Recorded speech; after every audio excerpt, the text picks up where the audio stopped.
Добро пожаловать в передачу опять 25. 25 вопросов правозащитнику. Первый вопрос. Как вас зовут? Меня зовут Ира. Хоть я написана Ирина Костерина, но обычно я представляю, что меня зовут Ира. Отлично. И где вы живете? Я живу в Москве. И где вы работаете? Я работаю в фонде имени Генриха Бёля. И Генрих Болл – это социал-демократическая партия Германии, по-моему. Это зеленая партия сейчас в Германии. Извини. Наш Роза, фонд, я да, думал, наш фонд что... аффилирован с зеленой партией. Ага, я думал, что это был Роза Люксембург. Роза Люксембург, да, она тоже работает в России, но мы аффилированы, мы считаемся think tank для зеленой партии Германии. Ага. И какое событие в вашей жизни сделало вас правозащитником? Я изначально была социологом-исследователем, и мы делали исследования гражданского общества и НКО в России, путешествовали по разным организациям в разных регионах и брали интервью у волонтеров, у сотрудников организаций. И меня этот процесс очень увлек. Мы ездили в Пермь-36, были в этом волонтерском лагере летом. И когда мы брали интервью с волонтерами, узнавали, как вообще устроен этот лагерь, кто туда приезжает, я была очень впечатлена, поражена, и мне показалось, что это очень круто, что есть какая-то практическая работа в этом направлении, не только исследовательская. Поэтому это было такое первое поворотное мероприятие. И когда это было? Это было 15 или 16 лет назад. Ага. Да. И второе – это семинары Московской школы политических исследований. Я участвовала в них в России, в Страсбурге, в Германии. И, в общем-то, тоже общение с участниками школы, слушание экспертов сделали мою оптику уже не исследовательской, а такой практической, правозащитной. Так что, наверное, вот эти два мероприятия я могу, две организации, два феномена я могу назвать, которые на меня больше всего повлияли. И каким успехом вы больше всего гордитесь своей правозащитной деятельности? Это сложно сказать. Нельзя сказать, что я в чистом виде правозащитница. Я просветительница, я феминистка, и я занимаюсь организацией проектов на Северном Кавказе для активистов и просветительских проектов в том числе. И плюс делаю реабилитационные тренинги по профилактике профессионального выгорания для правозащитников. Вот, наверное, моя работа на Северном Кавказе и вот эти наши реабилитационные тренинги – это те вещи, которые в последнее время предмет моей гордости. Я вижу, что у нас здесь много успехов. У нас есть очень много обратной связи от участников, которые говорят, что им это очень помогает. Вот, поэтому, ну вот пусть будут эти два успеха. Спасибо. И о какой неудаче вашей правозащитной работы вы больше всего сожалеете? Я очень не люблю, когда деньги, которые с таким большим трудом сейчас добываются на гражданское общество в России, тратятся впустую. Поэтому у меня были пару мероприятий, которые, я считаю, они были неудачными. Либо в них был плохой рекрутинг, и участники приехали недостаточно мотивированные, им была не столько интересна правозащитная повестка, сколько интересно было, ну, то, что называется правозащитный туризм. Я не люблю очень такие вещи, и когда вижу, что люди на моих мероприятиях приехали ради туризма, меня это очень расстраивает и злит. И, ну, в общем, есть черный список, и там есть люди, которых я больше не буду приглашать, потому что они приехали без мотивации, ну или с совсем другой мотивацией. Для меня вот эти вещи – это большая неудача. Ну и сейчас есть довольно много трудностей в работе на Северном Кавказе. Я бы сказала, что эта работа сейчас под угрозой, и то, что я делала и выстраивала много лет, сейчас я не могу продолжать это делать, потому что иначе я подставлю под удар, под риск местных коллег, людей, которые мне доверяют. И поэтому это очень грустная и сложная сейчас тема, как продолжать работать, возможно ли продолжать работать в этом регионе безопасно для местных участников. Мгм. Понятно. И какое одно изменение больше всего улучшило бы положение с правами человека в России?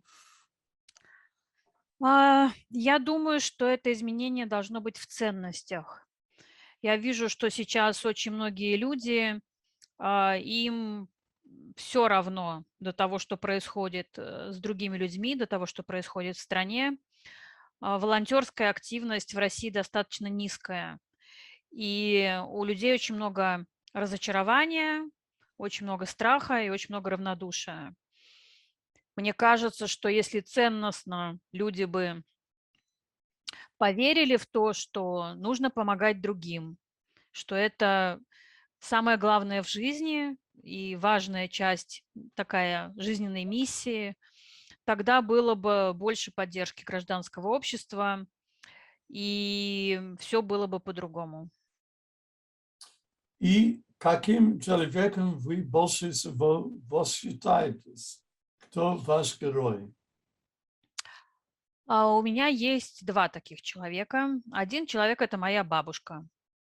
Моя Мгм. бабушка была очень добрая, отзывчивая женщина. Она была очень, ам, она всегда переживала за других людей, за своих соседей, за каких-то знакомых, родственников. Она всегда всем помогала.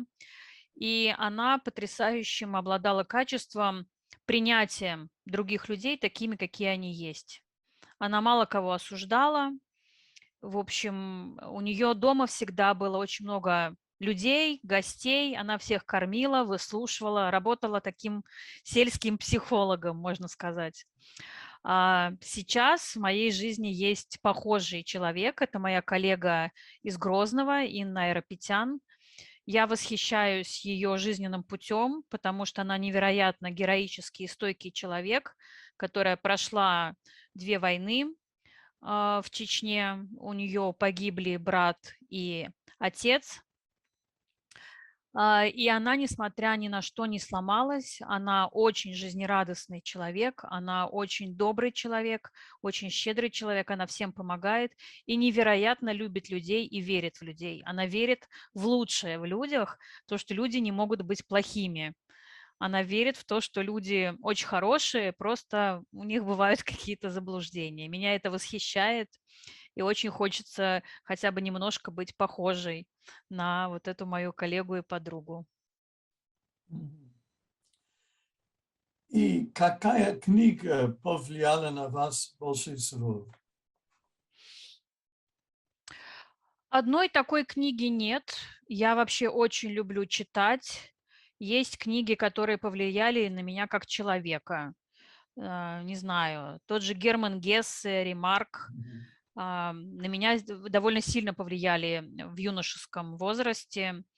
Поэзия Ахматовой и Цветаевой, я читала это все, и поэзию Серебряного века России. А, Для меня книги — это, ну, всегда были а, какой-то ресурс и какое-то знание о мире очень важное. Вот, поэтому есть книги, которые повлияли на меня как на феминистку и сделали из меня гендерную исследовательницу. Есть книги, которые сделали меня более гуманной и развили у меня гуманистические ценности. Поэтому, не знаю, очень много, наверное, 100 разных книг, которые на меня влияли и продолжают влиять. У вас хорошая домашняя библиотека. У меня офисная Да. библиотека. Да. В офисе у меня я храню свои личные книжки, у меня их здесь очень много. и иногда в офисе даже удобнее читать. Но дома у меня тоже есть. Я думала, что дома у меня будет их очень мало, только то, что я читаю сейчас, но получилось, что дома книжек тоже много. И из всех книг, кто ваш любимый автор?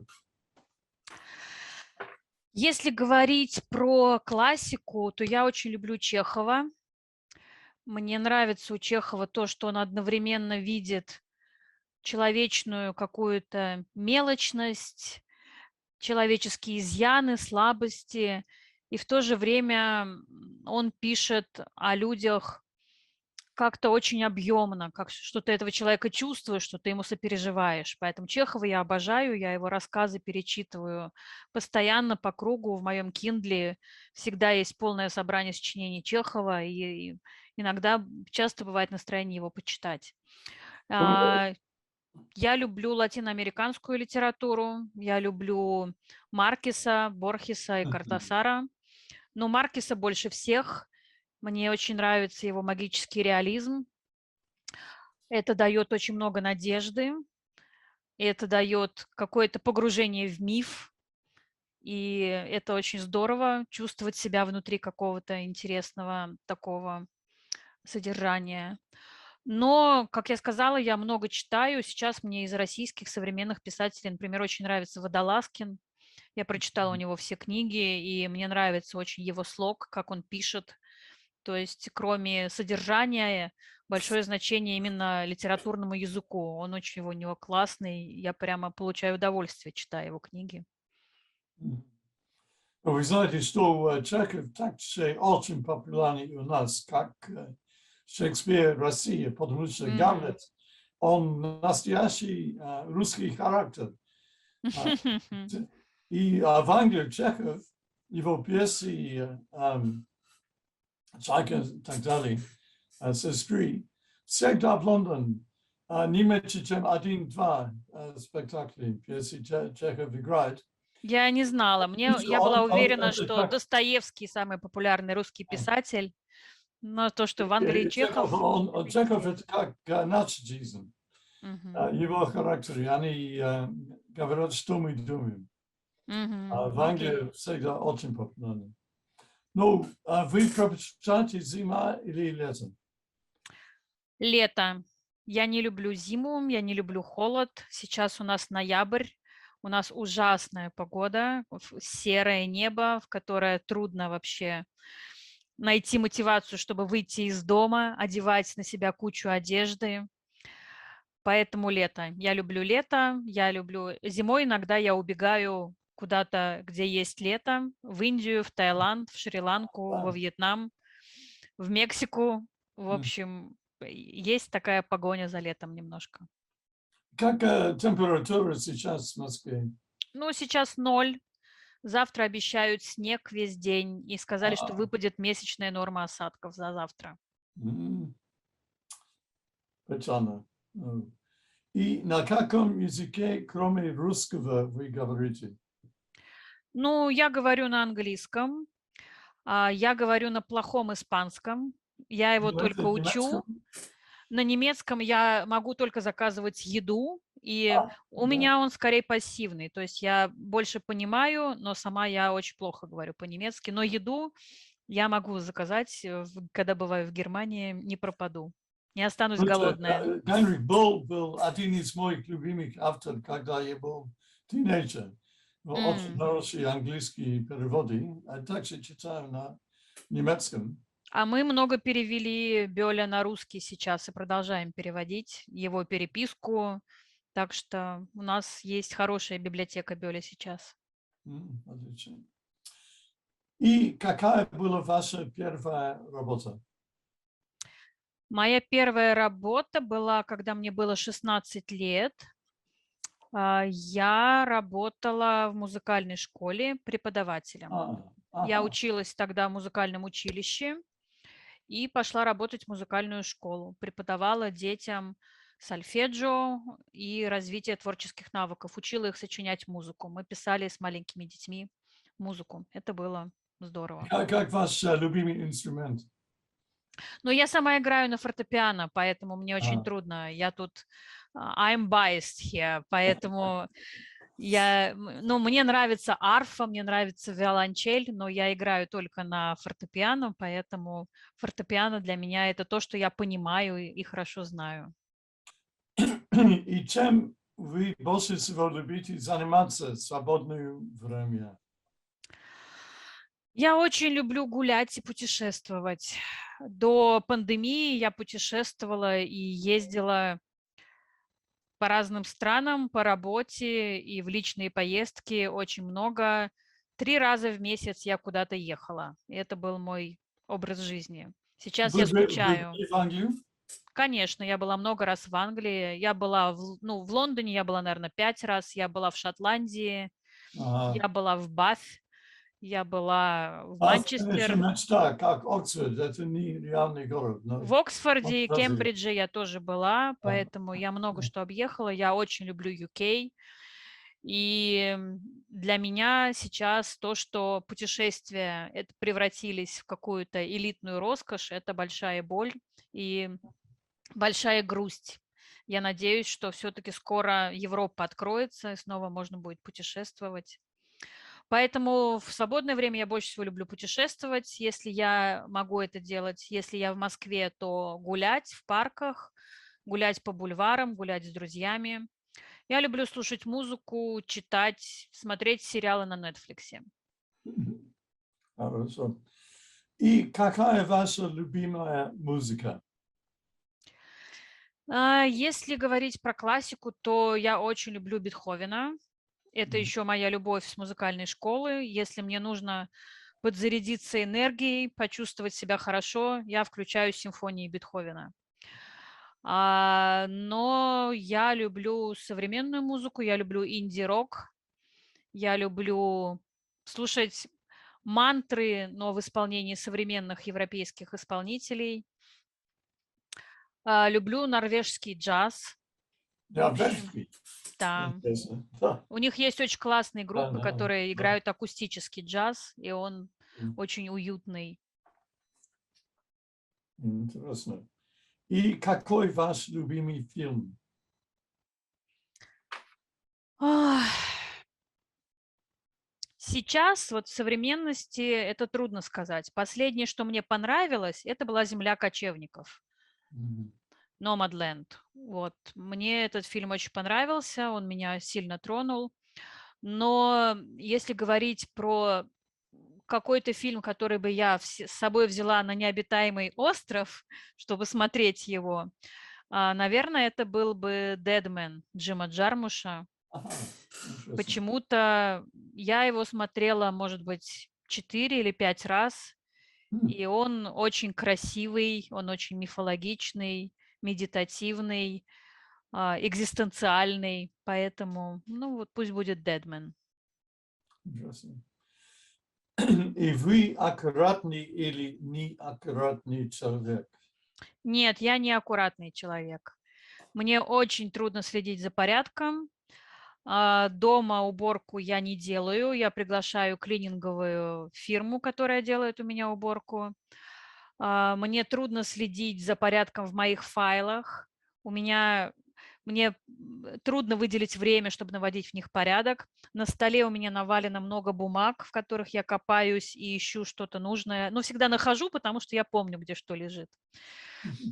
Но каждый день поддерживать порядок идеальный — это не про меня.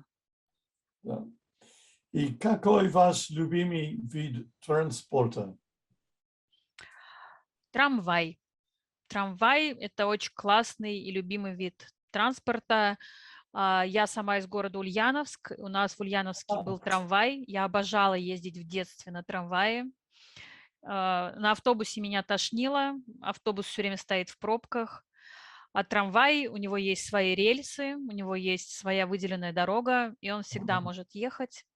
И у него есть вот этот вот прикольный звук, которым он звенит. Он что-то радостное из детства, и если есть возможность ехать на трамвае, я всегда ей пользуюсь, и в Москве тоже. Очень часто трамвай в Лондоне нет, но был, но уничтожили, к сожалению. Мгм. Но Ульяновск, моя жена Ольга там родилась, в О, Ульяновске. Ее бабушка был пианистка и создала первый музыкальный училище. я там училась, в этом первом музыкальном училище. Ага, и она жила до сих пор, есть несколько поколений. Ее семья, они живут наверх, в Венеции, так называемый, Мгм. на Волге. Ну, очень рад. О, я вам покажу. Может быть, вы знаете, это она. Мгм. Да, это очень знакомое лицо. Мне кажется, она была у нас в музыкальном училище, ее портрет. Галина. И Мгм. мой дочь Маша, она Маша Галина. Честь бабушка, прабабушка. Класс. Бабушка Здорово. очень добрый человек. Умерла лет 95. Очень активная до, может быть, последний год жизни. Мгм. Так добрый человек, очень добрый человек. Это здорово. Спасибо, Хороший что девушка. поделились. Да, Да. здорово. И хорошо ли вы готовите? Какая ваша любимая еда? Да, я хорошо готовлю. Я очень люблю готовить. Это для меня такая терапия. Мгм. Я люблю острую азиатскую еду, поэтому то, что я лучше всего, больше всего люблю и с любовью готовлю, это chicken green curry Да-да-да, тайское. очень вкусно. Вот, это мое любимое. Тайландский. Когда я в UK, я ем в индийских ресторанах, поэтому острая еда – это мое самое любимое. Вы знаете, что индусский блюд сейчас это наш национальный блюд Да, в конечно, Англии. да. В Москве мало хорошей индийской еды, она вся в UK, поэтому еще одна причина, почему мне срочно нужно ехать в UK. Я скучаю по индийской кухне. Да, да. И вы предпочитаете чай или кофе? Чай. Я почти не пью кофе. Чая у меня много. Я покупаю хороший, классный китайский чай. У меня есть Мгм. специальные чайники для заваривания. Я умею делать чайную церемонию, поэтому я пью много чая. Черный или зеленый?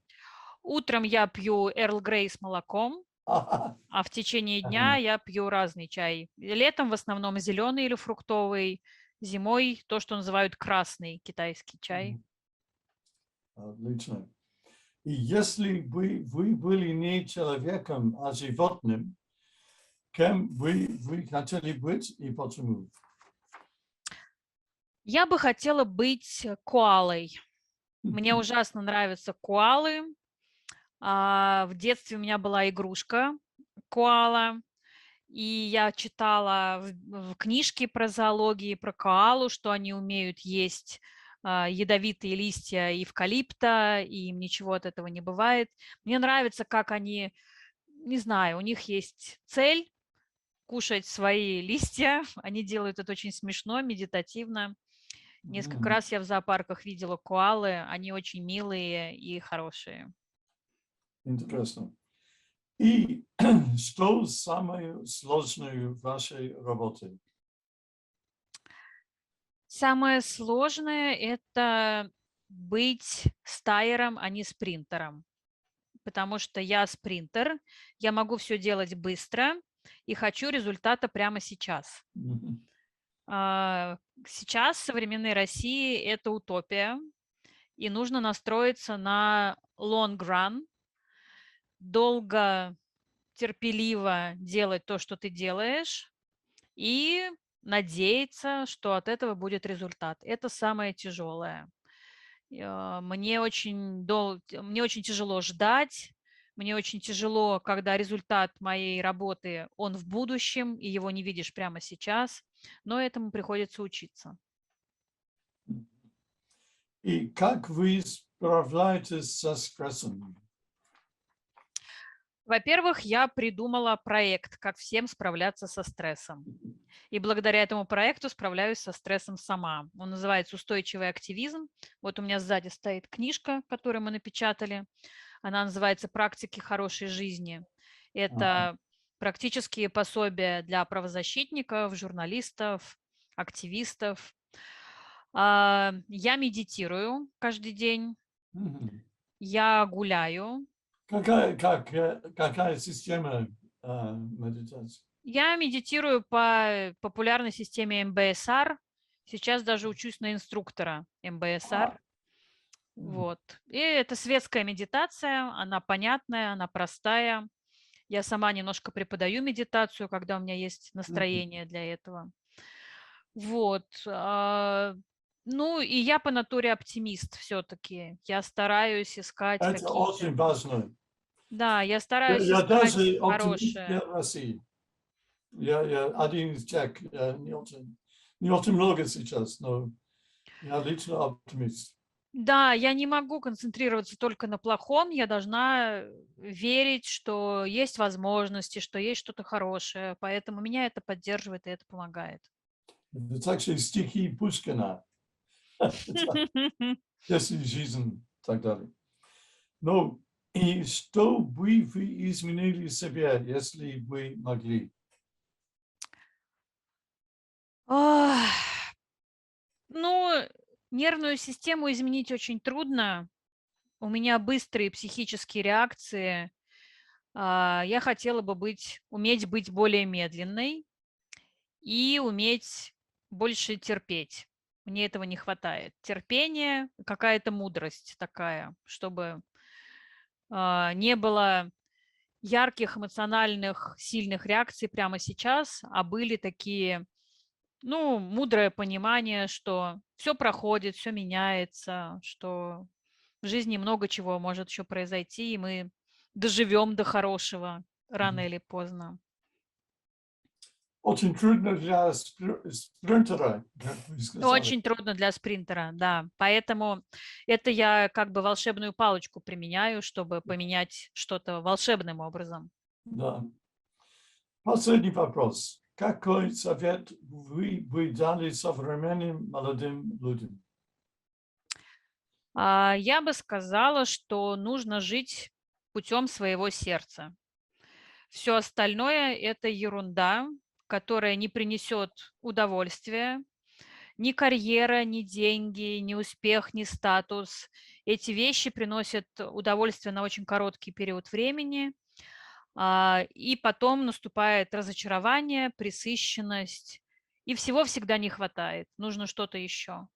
Мгм. Поэтому, мне кажется, самое главное – это жить честно с самим собой и жить по пути своего сердца. Делать то, что тебе нравится, что тебя вдохновляет и зажигает. Мне кажется, идеальная работа, идеальная деятельность – это та, которую ты настолько сильно хочешь делать, что готов кому-то платить за это, а не просто получать зарплату. Вот тогда это действительно правильное место в жизни. И спасибо, и до новых встреч. Да, спасибо, Билл.